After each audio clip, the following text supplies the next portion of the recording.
Ikaw kango ah. Muna oh. Oh. Awa, ya. Kango kayo no? Yan. Muagol na dugay. Lagi. So for today's video guys, magpapalit tayo ng bearing sa ating motor.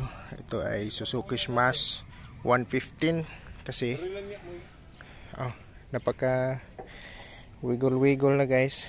So sa isang taon, so dalawang beses tayo nakapag palit ng bearing sa mga gilid-gilid lang guys. So ngayon kasi nasira na naman to, nagwiwiggle na naman, kaya ako na mismo yung bumili ng bearing.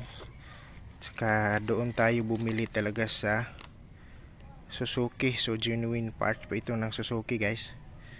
So ito yung sa kanyang right side. So magkaiba po yung bearing na ilalagay natin guys. Kaiba yung sukat niya guys. So ito yung bearing na ilalagay natin sa left side.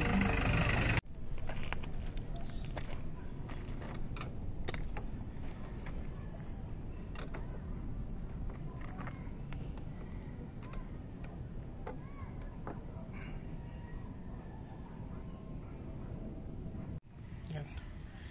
So dito yung sira niya guys, o sa ilalim oh. Yan. Tanggalin natin dito guys.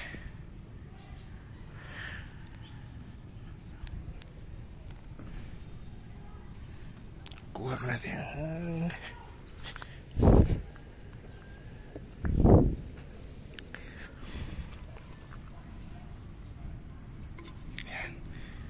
yan, kuha na.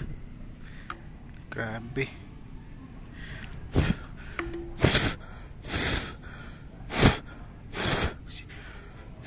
Sira na talaga guys. Sira na. Bukan natin.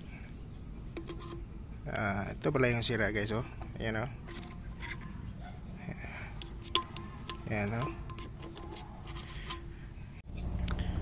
Yan. So sprayhan muna natin ng WD-40 guys para lumambot. Yan.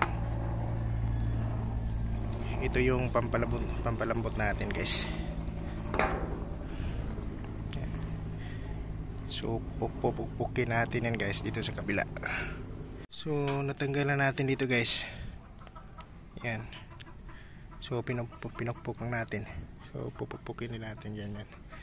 Diyan.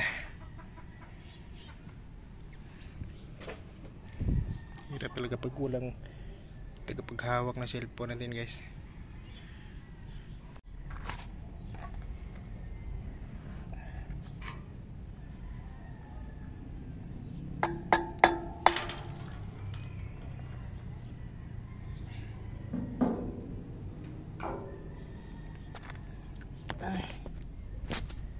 Natanggal na. So tumilapon lahat. Alright. So dito yung nakalagay oh. Yan. So naiwan pa yung ano niya guys oh. Papupukuin pa natin yan. Hindi pa tapos yan.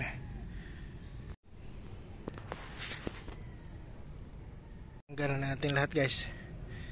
So yung ano niya, cover ng bearing.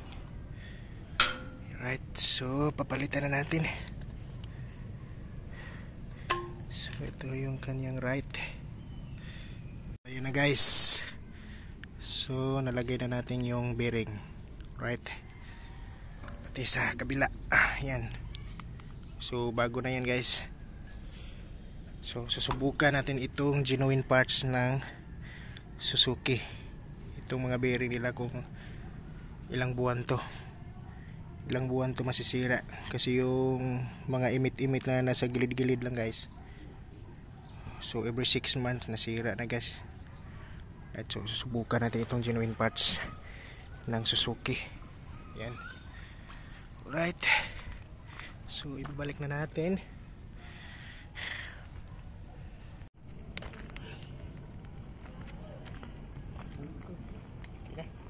Mana bong?